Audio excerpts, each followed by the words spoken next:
Hello and welcome back to Highway to Hoover, a production of SEC Extra over at D1Baseball.com. I'm your host, Joe Healy, joined as always by my good friend and co-host, Mark Etheridge. We are here to recap week 6 around the SEC, week 2 of conference play. And the more we learn, the less we know, Mark. I feel like that's kind of where we're at. Although I do feel like we do know that every week, if you're going on the road in the SEC, life is going to be difficult. That's one thing we do know. You wrote about that in the Weekend Dish. The record for home teams so far in SEC play is frankly absurd. I think winning 71% of games are home teams across the SEC. So that's not shocking in and of itself, but that number itself is shocking. 71% is a high number. So, but we will get into the individual results for week 6 here in just a second. But first, I have to let you know that this episode of Highway to Hoover and every episode of Highway to Hoover is brought to you by PitchLogic, the system used by players, coaches, scouts, and instructors at all levels of play, from youth leagues to the big leagues. The easy-to-use and affordable technology makes the platform accessible to every player at every level. All the metrics and features used at the highest level. See pitchlogic.com for more information. But yeah, Mark, I just, it's so... I think that the example that kind of proves the rule that people might not think about is you look at a team like Kentucky that just beat the brakes off of Georgia 2 weekends ago. They go to Mizzou, and you're thinking, well, with as much as Mizzou struggled against Arkansas the week before, like, this is Kentucky, they got a chance to sweep. And they went to Columbia, Missouri, and frankly, that was closer. Even though Kentucky won the series, it almost felt like it was closer to being a Mizzou sweep than it was a Kentucky sweep. I mean, Mizzou had a chance in all 3 games. One of the losses was extra innings, and then Sunday's game was kind of a back and forth deal. So to me, that's the one that proves it above all others, is that a team that, played as well as Kentucky did 2 weekends ago goes and plays a team on the road that we don't have a good feel for, hadn't played well. And they still had to really fight tooth and nail just to get the series win. Yeah.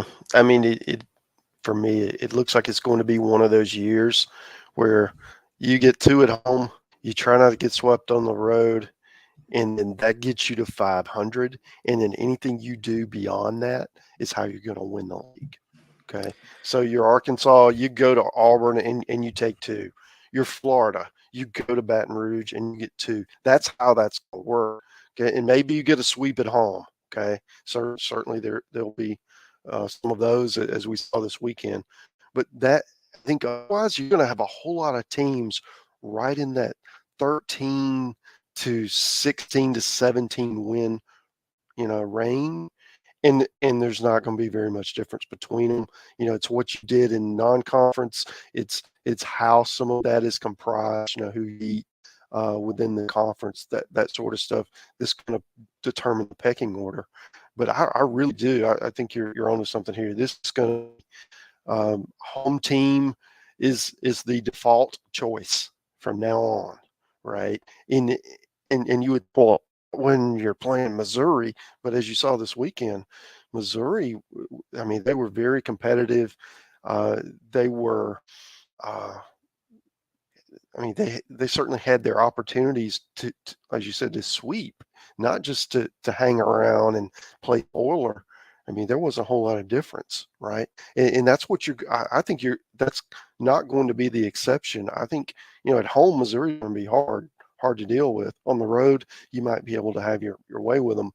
But even the top teams in the league, the most talented, we'll call them, the Arkansas, Florida, Tennessee, Vanderbilt, that you go on the road and you're going to have some issues.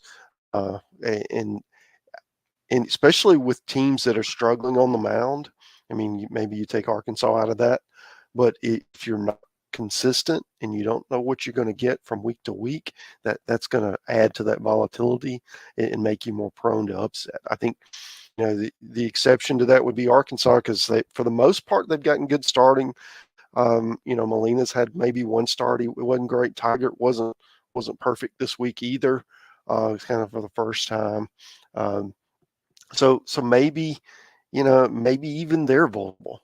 They just have so many options if one guy doesn't, isn't dealing, then, just tap the next guy on the shoulder, and he probably will be. So I think that's what's going to make this season different. I think it's always been good, but I think there's such little margin for error between these teams because they're so close together that, that home crowd, the home confidence, all of that sort of stuff can put them just over the top, to give that edge when the teams are so closely bunched together. Yeah, I think that's exactly right. It was just you looked at last weekend, and it was almost every team that we thought we had a strong viewpoint on coming out of the first weekend of SEC play. It was almost like just a complete script flip of that. I mean, we'll talk about some of these series, but I mean, how different did Georgia and Alabama look this weekend, compared to the weekend prior, right? I mean, that's probably the most stark example between two teams coming together, even more so than Kentucky and Missouri. But yeah, so we'll get into some of the individual series and we could talk about that. But I feel like it makes sense for us to start with South Carolina and Vanderbilt for a couple of reasons. One is I was there, but also I think that is the most interesting result there. And in this case, I think interesting for me means not totally sure what to make of it. Because there were a lot of things happening here. South Carolina pitched well. Eli Jones pitched great on what would have been Friday, but it was a doubleheader. So the first game of the doubleheader Saturday, retired the first 18 batters he faced, got a bunch of ground ball outs, did it really efficiently through 6 1/3 innings with 77 pitches. It's incredibly efficient. So you like that. Tyler Pitzer, the freshman in the finale, was great. And then in between, in the middle game that they won, it was kind of a staff day, but they were able to kind of load all of their top relievers on that one day. We saw Ty Good and Garrett Gainey primarily in that game. Chris Veach pitched in that game. So they just had it set up really well for their pitching staff, which is, kind of built more on depth than on star power. And so on the one hand, I want to get really excited about South Carolina's starting pitching, but then you look at the flip side of it, and is this more of a matter of some of the questions we had about Vanderbilt's offense coming back around after for a while we thought that they had actually figured it out? And so I don't know how to feel about that. And then on the flip side is, South Carolina's offense has felt at times kind of stagnant. I came out of the Clemson series earlier this season talking about it just feels like a lot of the baseball equivalent of in basketball when four players are standing around watching one guy dribble, like whatever the baseball equivalent of that's what it was. That's what it felt like. But this weekend they got clutch hitting. They got contributions up and down the lineup. Ethan Petrie really came alive. He'd been, I would say, pseudo slumping. Like he hadn't been awful, but it was not the Ethan Petrie that we had seen from last year, but he really turned it on this weekend and it really took over the game. Especially in the second game of the doubleheader Saturday. And obviously we're believers in Vanderbilt's pitching.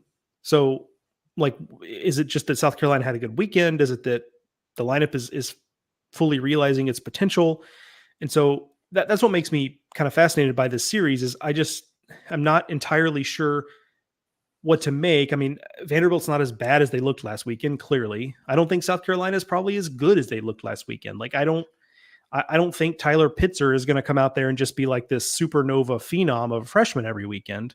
I think he showed enough to where if you're South Carolina, you feel good about running him back out there next weekend.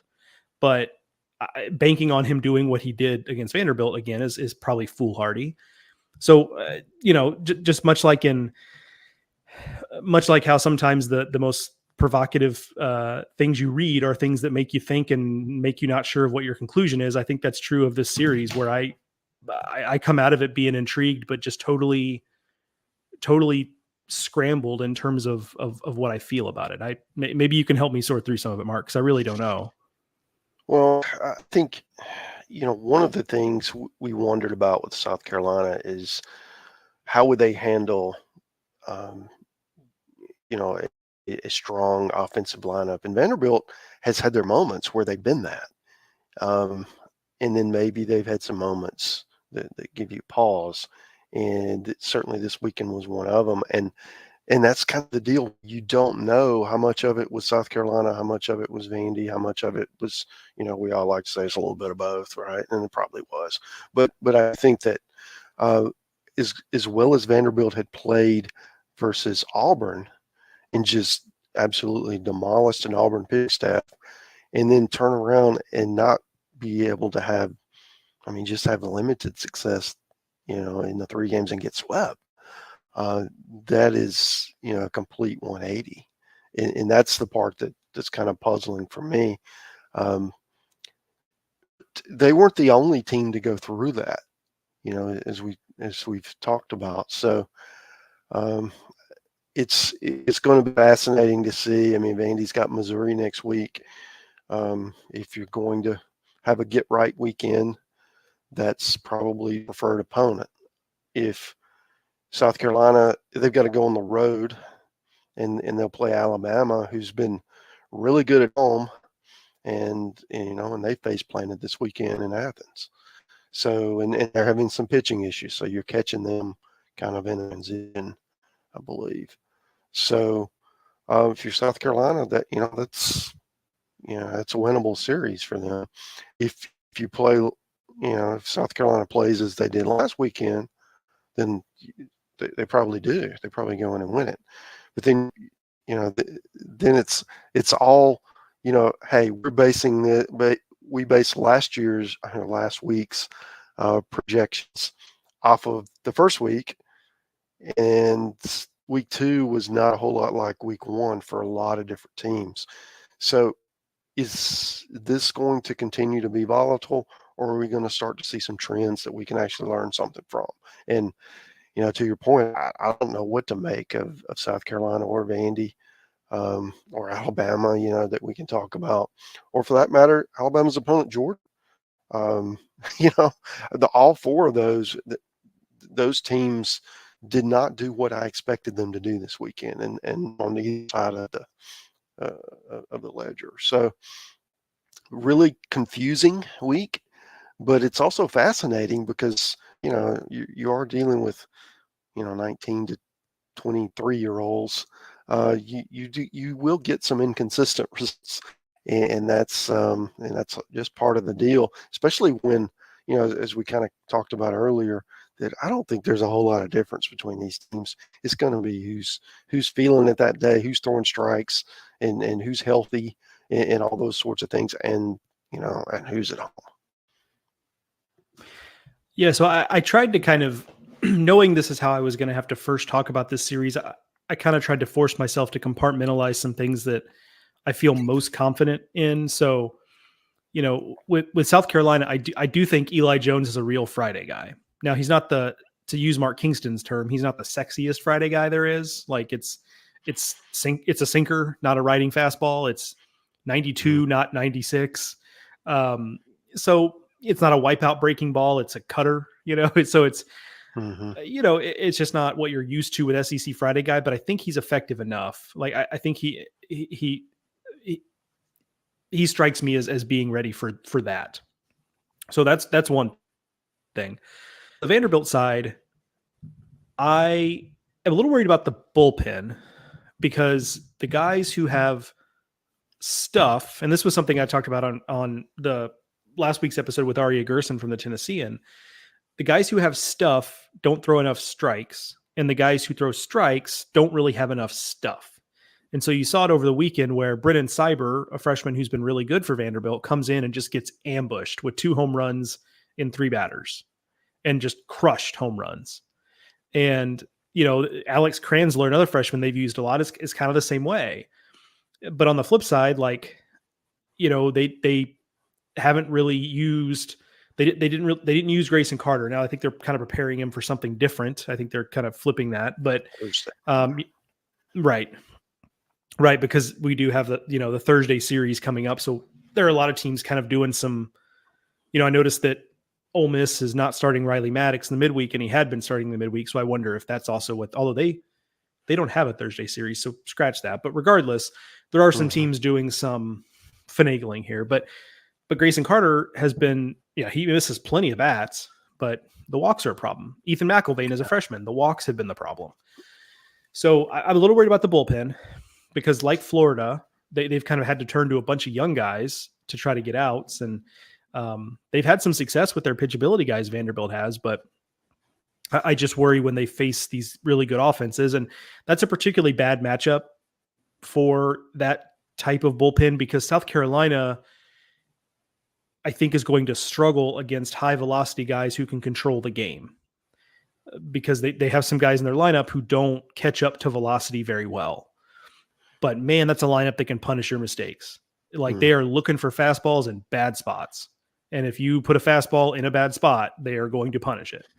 So I think that's kind of what happened. I also think the Vanderbilt's offense is not going to be this bad. I think they had 16 hits in 27 innings, but it was more than that. It was more than the results. It was that there were just a lot of, I mean, for goodness sakes, Eli Jones is good, but he threw 77 pitches to get 19 outs, like 6 1/3 innings, 77 pitches.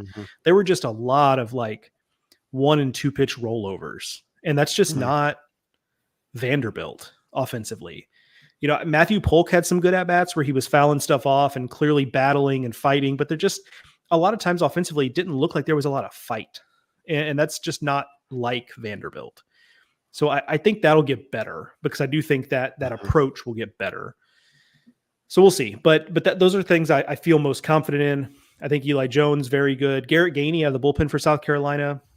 I think they've kind of found themselves like not just a superstar on the mound, but kind of like a cult of personality guy where he's just a little bit of a live wire. If you haven't seen his celebration, it's all over the internet. Yeah. You can find it. Yeah. He's got a little bit of a loose cannon in him for sure, but he's in a perfect role though. They just bring him in there in sticky spots and say, hey, go get it, kid. And then he just, kind of takes it personally. Moment doesn't bother him. Yeah. No, he's got a lot of Michael Jordan, and I took that personally in him. Yeah. So, and then on the Vanderbilt side, you're worried about the bullpen and think the offense will be better. But by and large, to your point, and then we can move on, it is like, I just don't know. We're just going to have to see more, which is a boring answer. But what happened over the weekend was just so jarring. And that was the consensus. I talked to a lot of people who were sitting with me in the press box about it. And they were like, yeah, I didn't see this coming. So we'll see. TBD. We'll see. Let's talk Florida LSU, a series where I think every possible result was on the table for this series, just given that, Florida's had its struggles on the mound. LSU has had its struggles offensively. And, the starting rotation has been a little less solid in SEC play through opening weekend of SEC play. They weren't as solid as they had been. So there was a lot on the table here. And ultimately it ends up being, kind of somewhere in the middle where you have a comfortable LSU win, you have a comfortable Florida win, and then you had an extra inning Florida win. So basically a toss-up series that Florida comes out ahead on. And my takeaway here is that Florida is going to be, they're already obviously a dangerous team. Florida is going to be even more dangerous as the season goes on if it can continue to find ways to win games in which Cade Fisher and Liam Peterson or whoever starts don't pitch well. Because we have enough evidence at this point that there will probably be weeks where they're better than others, but I don't think there's going to be a magic bullet at this point. I'd love to be wrong because I'd love to see that type of player development in season, but I'm not betting on that at this point. So they're just going to have to find ways to get it done on days when they don't get great starting pitching. And, whether it's the offense doing its thing, which we know they're capable of, if it's some of the young arms in the bullpen coming along, which is starting to happen. It feels like it's a little slow, but it feels like it's starting to happen. It'll be an even more dangerous team if they can just kind of learn to win when things don't go according to plan, because it sure looks like, at least on the mound, that more often than not, things aren't going to go exactly according to plan. Yeah, that's fair. I think the one thing I would point out there is that with freshmen, and they're using a ton of freshmen, in not only in key roles, but I mean, it's kind of all roles. There's a learning curve, and there's a first time to do this and a first time to do that, and And is that experience gains, a lot of times that light will come on. I think it's come on with Luke McNeely. He was a guy who this fall did not give up an earned run in all of their inter squad scrimmages. They were expecting big things from him, and he was, I mean, just bluntly, he was really bad in his first opportunities. Just couldn't get people out. And then he came in, last week against A&M in a really clutch situation, and was great. And then he followed that up superbly in midweek. He pitched pretty well again in LSU. And I think, as he continued to, as his role evolves, that gives him one more weapon. And I could see the same thing with Liam Peterson as he's supremely talented. No one questioning that. He's just having moments where he loses focus and makes a big mistake. And oftentimes that compounds that mistake, when you let that get to you. So again, the more you do it, the more opportunities you get, the more you realize, okay, I cannot lose focus here. I cannot hang this breaker. So I think there's opportunity there for Florida to be a completely different team in May. I think the other thing I would point out with Florida is with Cags, you have an absolute superstar, and he impacts the game in so many different ways. I mean, obviously a great hitter. He's your best pitcher, and he's a supremely good defensive first baseman, and he's a leader. And you could see in that game too, where he just sort of willed them, right? Florida should have been out of that game. They had 2 hits through 6 innings or something like that. LSU had, they had way more opportunities, but and just didn't stretch it out. And then Florida came back, and got them in the end. And I think, that's just, when you have a veteran team and you have, in some places, obviously the pitching staff's not, but positionally they've got some guys that won a lot of games. And some superstars. I mean, Colby Shelton is having an incredible year as well, and Ty Evans, and Tyler Shelnut, and Luke Heyman, and Cade Curlin. I mean, the first 6 guys in that lineup are that's as good a top 6 as you're going to find. It's really good. So I think with where Florida is right now, they're going to win a lot of series 2-1, and probably, if you do that, like we talked about, they're one of the teams that can win on the road. They have experience, and they have those big bets, and they've got Brandon Neely in the bullpen, and Ryan Slater, and we've seen, McNeely make some strides. So, don't know what's going to happen in midweek. They got another tough one, this week with Florida State in Jacksonville. That'll be Florida State's kind of leaning into it as well. So it'll be an interesting bunch of storylines, for that one. But on the LSU side, it is concerning in Sunday's game. Got away. You don't get run ruled at home if you're LSU, and so that's problematic. I think Florida just kind of took it, and LSU didn't have an answer. So that's concerning.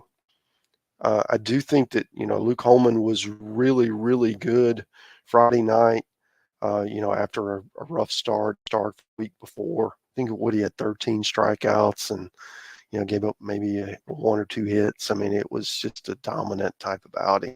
And you get that, and of course, he can match up with Hagen Smith next week in Fayetteville. Some guy knows be there. It'll be a really, really great show for Joe. And I do think that he gives you that Friday night ace who can match up with anyone. And the question's going to be, well, who's next? Ackenhausen been really good, but who else you got out there in the pen? And that's the concern. I think the starting rotation is as good as any that's not Arkansas.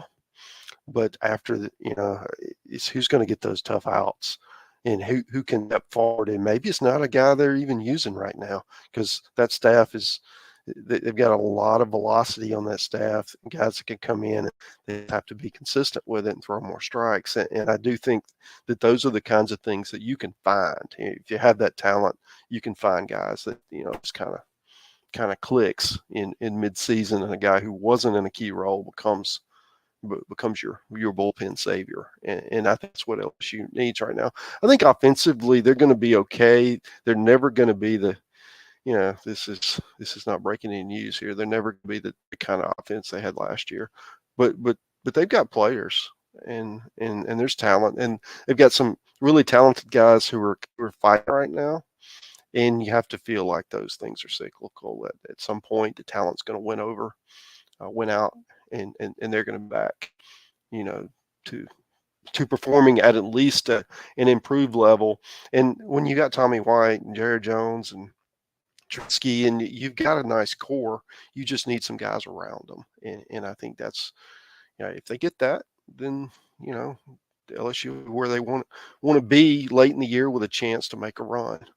But the schedule doesn't let up. You got Arkansas, Vanderbilt, and Tennessee in the next 3 weeks. I mean, you could legitimately be 5-10. You could be 6-9. So that's going to be quite an adjustment. And it's not like it gets easy after that. I mean, it's not like you're going to run off 12-3. You're probably not. So you've got to be able to figure something out to escape and get through these and win a couple of these series, so you don't dig yourself such a big hole. I'm a little more dubious of LSU's offense than it sounds like you are. I'm worried about the extended slumps that we've seen from Brady Neal and Paxton Kling. And, if I know Jake Brown went out with an injury over the weekend. So depending on, he wasn't in the lineup every day anyway, but if he's out for any period of time, like, it just is one fewer option on the table.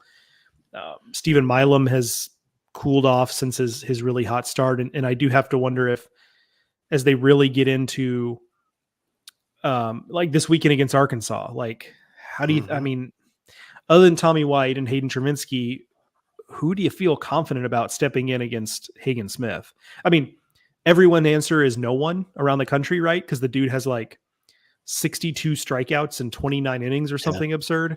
But so the answer is no one. But the point is, against really, really good starting pitching in the SEC, it's a pretty short list of guys in their lineup that you feel really, really good about being able to kind of pull a lineup through, especially once you get past Tommy White and a little bit of Hayden Travinski, if you want to extend the benefit of the doubt to Hayden Travinski, given the way he played last year. So, but I'm kind of with you in that.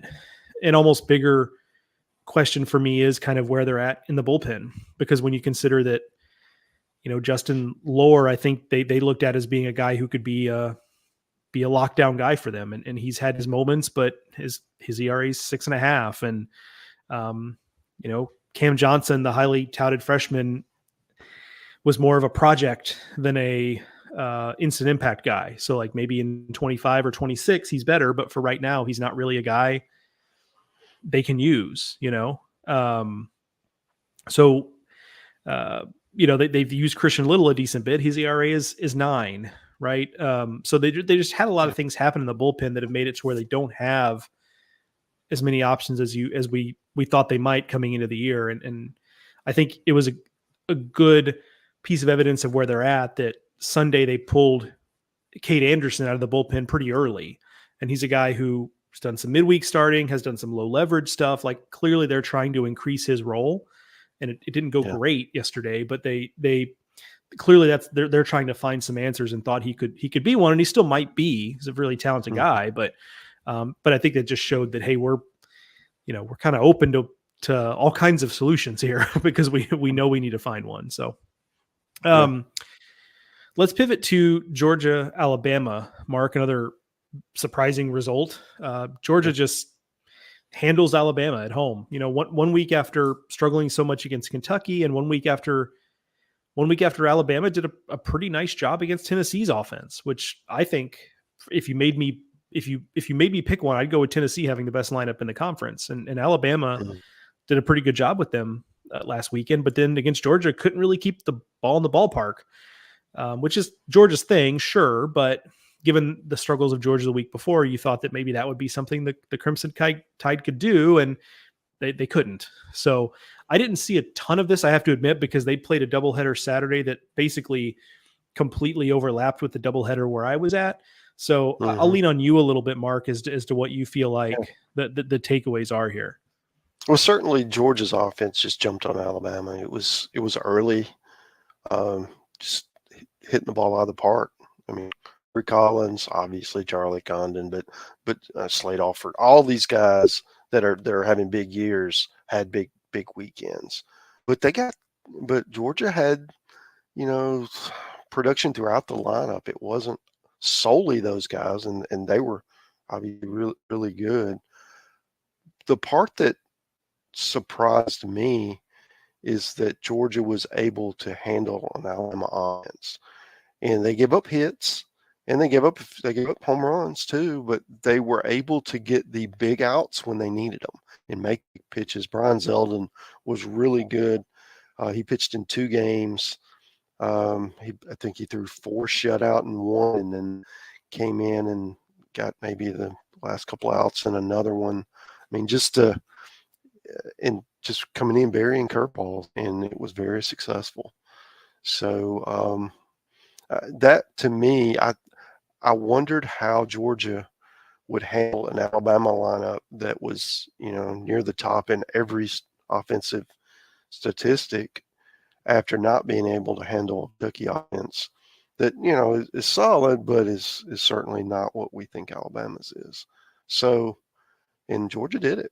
They didn't put up a lot of zeros, but they pitched well enough, and they hit it so well that it was a really good recipe. And so kind of like what we talked about with South Carolina and Vanderbilt, what does this mean for both of these clubs? I mean, Georgia's got to go to Tennessee. Are they going to be one of these teams that play great at home and are just trying to get one on the road? And that's kind of the way I see them, but they're going to be a handful at Foley. And then with Alabama, Hagen Banks, the Sunday starter, left with an apparent injury. It didn't look great watching him as he left the field. We don't have an update yet, but it didn't look promising. So they've already lost Riley Quick. This would be the second weekend starter that they lost, in not even halfway through the season yet. So they have depth, but you better, if you're going to lose 2 of your top guys, and that depth is going to be tested, and you're going to have some guys in different roles. So, and the other side of that is the offense is going to have to step forward and continue to play at a high level. I mean, with what McCants has done this year, Miller.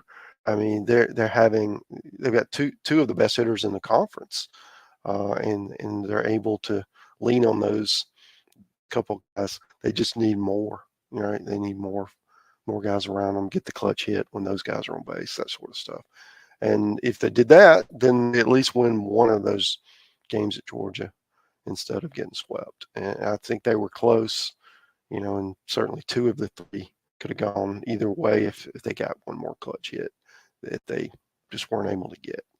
So it'll be fascinating to see how they manage rotation. This is one of those series that the first game, Ben Hess pitched on Saturday, and then they've got to come back on Thursday. So what do they do? Do you go with Zane Adams, the freshman who's started some midweeks? Do you have someone else perhaps? Maybe pull a reliever like an Alton Davis or somebody like that to try to get through Thursday? Or do you bring Hess back? It's 5 days. He's potential first round guy, pro guy. Big body guy, probably can handle it. I don't think he even pitched threw that many pitches Saturday. He wasn't that effective.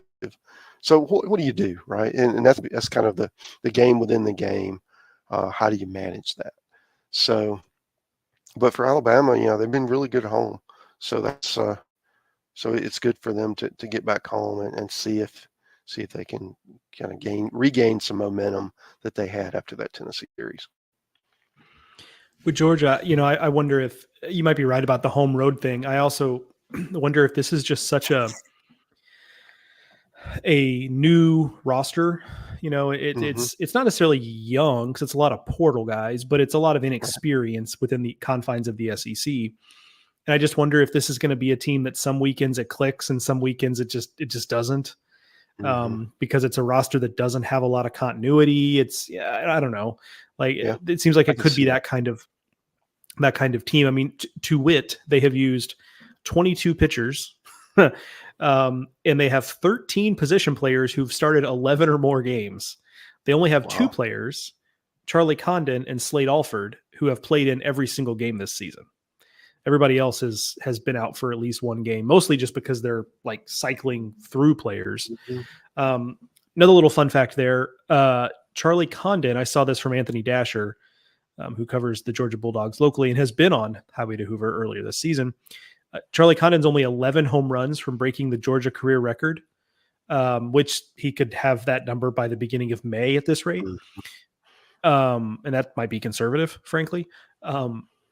If he does that, he will have done that in 2 seasons. And it's just absurd. And like, I can hear the people, like I can hear the critique of, well, clearly the ball is, whether you want to say the ball is juiced or just that, it's an offensive game right now. Totally agree. However, the guy he's chasing is Gordon Beckham. And that was back when the bats were a lot hotter than they are right now. So sure, like it is a fair critique that they're playing in an offensive environment in college baseball, but so was Gordon Beckham.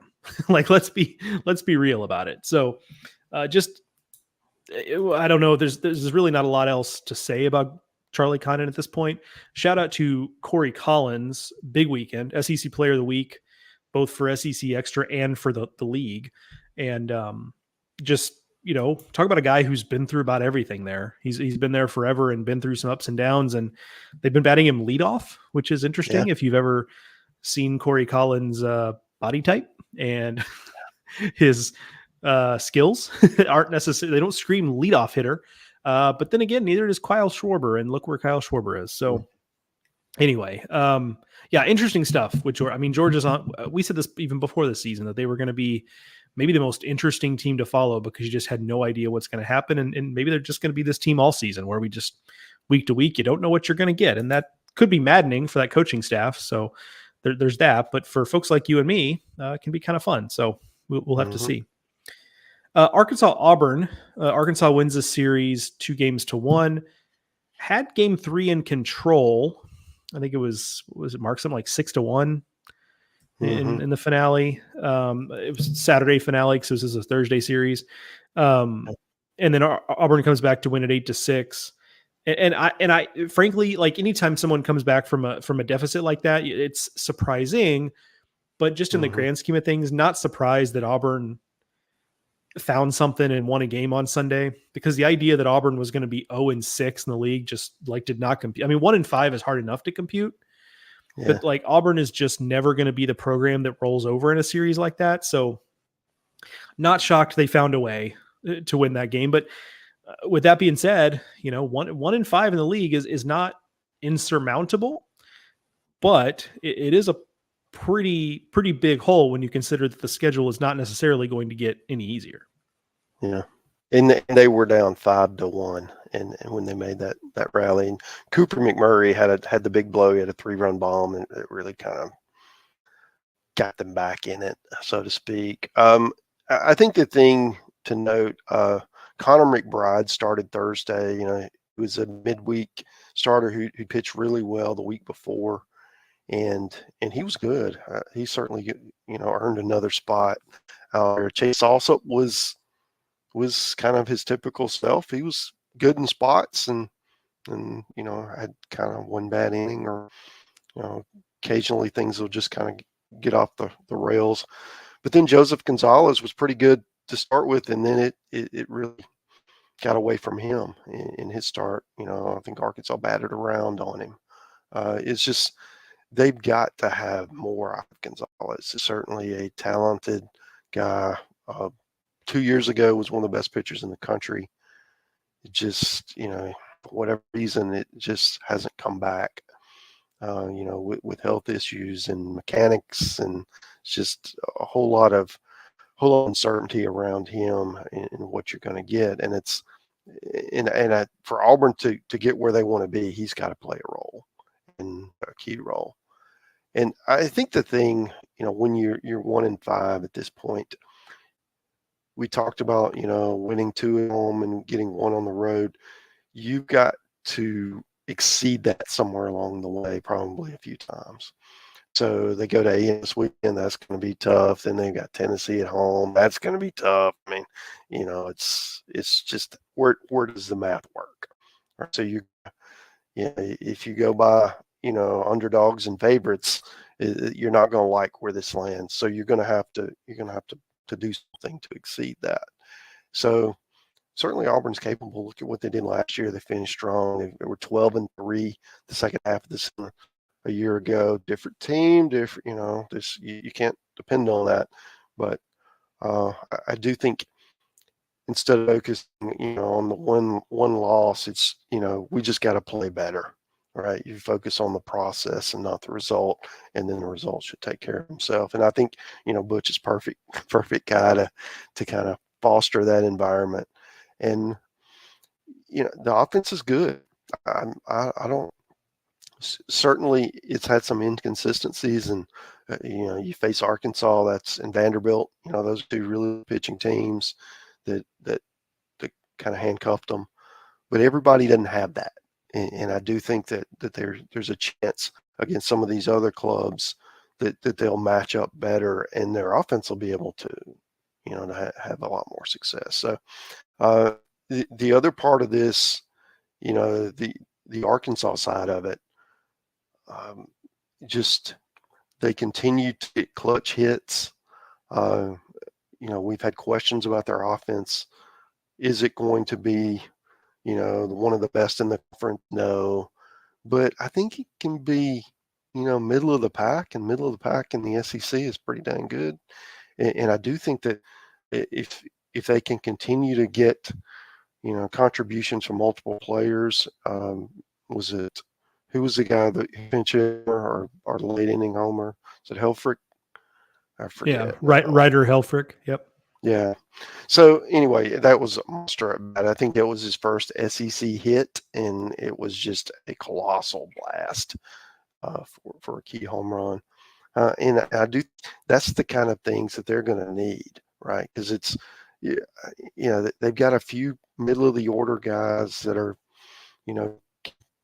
somewhat carry you, but I think it needs to come volume with Arkansas. It's not just there's no Charlie Condon. Okay. There's no Gage Miller. There's no Tommy White. No, they don't have that. So it's gonna need to be a group of guys, and they're gonna have to get it, through the length of the lineup. And if they do that with their pitching staff, they're gonna be fine. And I think that's where they are. Interested to see them against LSU. That's, we kind of talked about this before we started recording. It's hard for me to believe LSU is going to lose their first 3 SEC series. However, you're going to Fayetteville. They're the number 1 team in the nation. That is the hardest draw that you could get right now. And that's what LSU's facing. So a lot of confidence in Jay Johnson to pull the right strings and get people pointed in the right direction.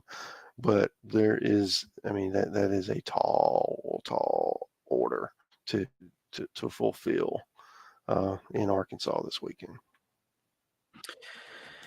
Yeah, certainly. I think you're going to see a desperate LSU team against Arkansas this weekend. So I think it'll make for it'll be a great atmosphere regardless. But I do think that'll add some edge to the series. All right, we have 3 more series to cover, Mark. We will speed through these a little bit quicker. Dealer's choice, which of the 3 would you like to start with? We've got State A&M, we've got Kentucky, Missouri, and we've got Tennessee Ole Miss. Where would you like to go first? Let's go State A&M. I think for me it was A&M got great bookend starts from their 2 lefties, and that was the difference. Mississippi State, who's pitched pretty well.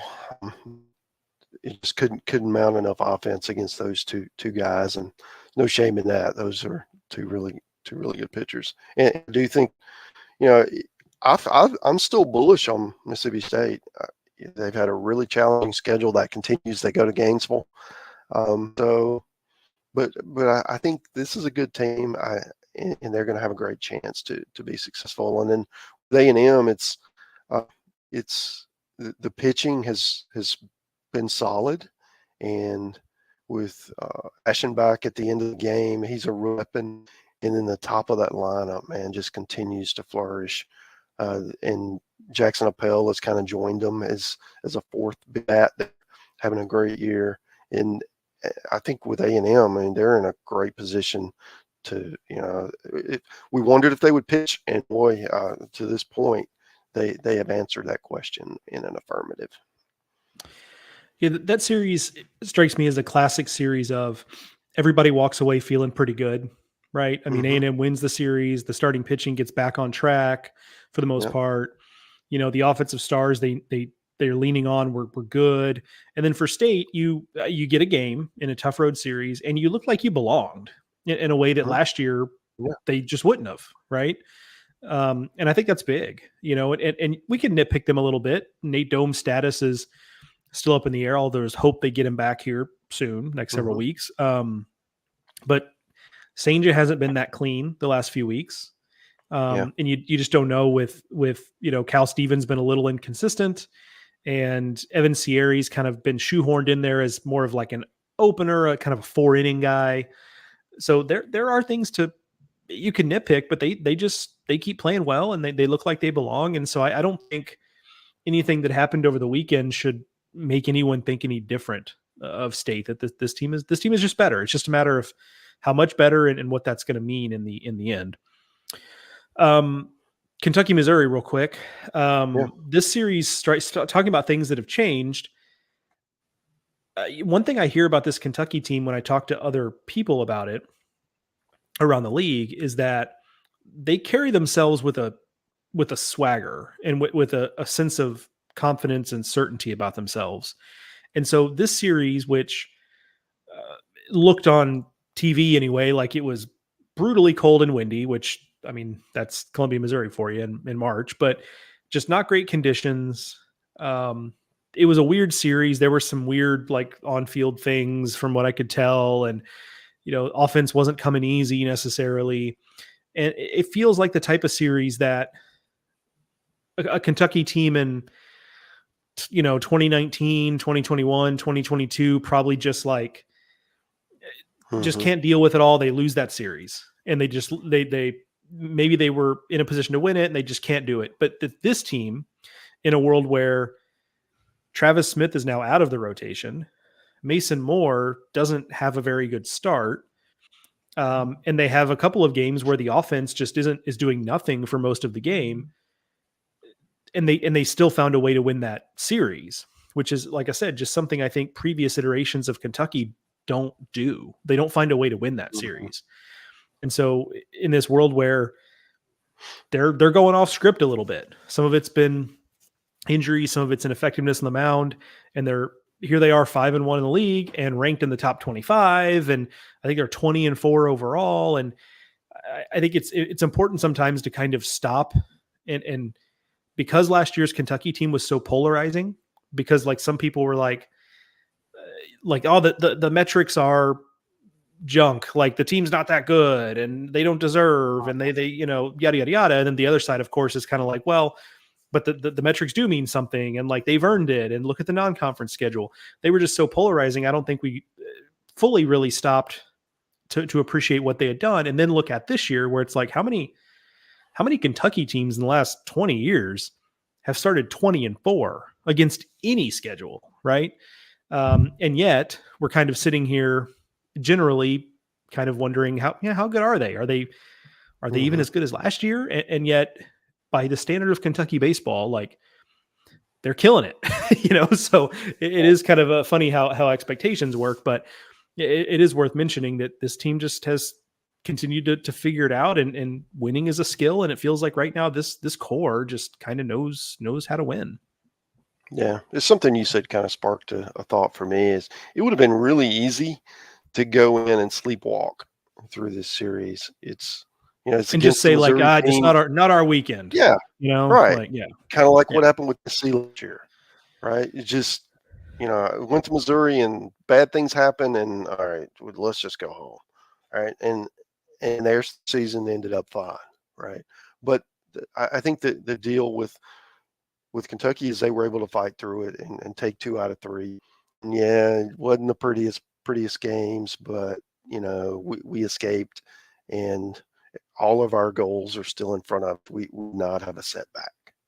And if you're Missouri, you got to feel pretty emboldened by this. Hey, we took a team that's now they're ranked in the top 25, and if things go a little bit different, we win the series. If they go just a little bit further in our direction, we sweep it. Okay, we can play with these guys. This is an affirmation of what we're building here. So I do think that this is another one where I think both sides can kind of come out of it feeling okay about it. And it does kind of give Missouri some hope, especially at home, that hey, we're going to be able to compete. We have skip athletes too. We have SEC lapel on our jersey. We can play, and I do think that's that's something that at this stage in the program, especially with losses early in the year, that you can't have enough of those feel good moments. Yeah, and we knew excuse me, we knew with Missouri that when you bring in a Tim Jamison, like one of the things that he does well is he always seems to, when he joins a program, to find one or two guys in the pitching staff that he just has like an immediate impact on. I think about last year at Memphis, they had a guy named Dalton Fowler who went from just a piece to being the conference pitcher of the year. And I think like Javen Pimental is that guy this year. Like, he's been legitimately great the first 2 weeks of the SEC season. Clicking over to his conference stats here. Yeah, in 11 innings, he's given up 5 hits and 1 run in his 2 SEC starts so far, and I'm told that's pretty good. So so he's been really good. That's an interesting guy. I'll see Mizzou in a couple weekends. I'm looking forward to seeing him. I've seen him pitch a number of times before, because even actually when he was at Arizona, I've seen him pitch. But so I'm familiar with his game, but I just want to see if there's something different there, what he's doing differently. But and I've said before, I think we've both said this, like, this season is about finding guys who are part of the next core. And Pimental's an older guy. He's not going to be there forever, but Brock Lucas has had a really nice year for them. He's a sophomore. Like, is he a big part of the next group of guys that come through? Offensively, Thomas Curry seems like a guy who's, he's a freshman who seems like he's going to be part of that next group. So good on Mizzou. You get the first SEC win. That has to be kind of a relief until you get the first one, Mm-hmm. So we'll see where it goes from here. But yeah, mostly just appreciating Kentucky for, hey, this weekend kind of didn't go our way in a lot of ways, and we just found a way, and let's get the heck out of here, with the series win and not look back. Finally, Tennessee Ole Miss, and I did this one last, Mark, because this series went pretty much exactly like I thought it would. Ole Miss obviously also looks improved, was scrappy. Mm-hmm. They get a game, but then the 2 other days, Ole Miss's starting pitching was not good. Gunnar Dennis and Grayson Saunier, both weeks of SEC play have not been good. And Tennessee wins those games by run rule. And Tennessee's pitching on the flip side was solid and kind of kept Ole Miss at bay in those games. So it just, if you'd have told me, hey, how does this series go? I think that's exactly what I would have said. Tennessee wins 2 of 3. And ultimately the difference is that the Ole Miss pitching staff just can't do enough to slow down the Tennessee offense. Yeah. On the bright side, Liam Doyle was good again. That he's getting 2 solid starts in a row after really not pitching a ton and only in relief. And then they insert him in the lineup, and I saw a quote from Bianco. Well, this is what we brought him in to do, and boy, has he stepped up. And as he gains, comfort in that role, he gives them a legitimate weapon. Swing and miss stuff. I do think that Tennessee, they're just so talented offensively, and as is AJ Russell, as we figure out what his role is going to be, they used him in relief this weekend after he started, in a quick start in week 1. What's he going to be? Is he going to be the Sunday guy? Is he going to be, or are you just going to TBA it and just say, hey, we're going to push our chips in and make sure we maximize him, in whatever role, whatever opportunity presents itself. I see a lot of that where instead of naming, hey, we're gonna roll out our 3 best guys Friday, Saturday, Sunday. We're gonna have Friday and Saturday, and then that 3rd guy, we're gonna use him in one of those 2 games if we need him to win. Otherwise, we'll start him on Sunday, right? And I think that's a unique way of looking at it, where you are trying to win series. You're not trying to try to win all 3 games necessarily. You're going to make sure that you get 2, and that's it's just an interesting way to look at it. So that I'm really bullish on Tennessee's offense right now. And their pitching continues to do what it's doing right now. It's plenty good enough for them to meet all their goals. Yeah, agreed. Yeah, that is an interesting approach, because this isn't the postseason, right? Where like you lose and you're eliminated. So there is some, I think historically teams have looked at it as like, we need to budget, basically, for lack of a better way of putting it. We need a budget for the whole weekend. And yeah, it is an interesting approach of like, let's just ensure ourselves too, and then go from there. I mean, that's whether or not they verbalize it that way is always a whole different deal. Right. Yeah. Right. Exactly. Yeah. Tennessee, another team. I don't know when. I'm sure I'll see them at some point this season, but I'm looking forward to seeing, because they seem so electric offensively, and they are. So, all right, Mark. Well, that seems like an episode. Another, like I said, another interesting week that we saw a lot and learned very little, perhaps. But we will find out. And that's kind of what makes it interesting, right? I mean, if we knew all the answers, we'd feel really good about ourselves, and also would be extremely bored on the weekends. So I guess it's good that we get surprises here, but another big weekend up ahead. And remember, Mark and I have alluded to it, but be aware, 5 of the 7 series this weekend going Thursday to Saturday due to Easter on Sunday. There are a couple that are the traditional Friday to Sunday, but for the most part, we are looking at Thursday to Saturday. So that'll affect, obviously, the times. There'll be night games Thursday, Friday, but also weekend waypoints, my video show on the weekends. We're doing Thursday, Friday, Saturday, and Sunday, 4 episodes this weekend. So don't say I never gave you nothing.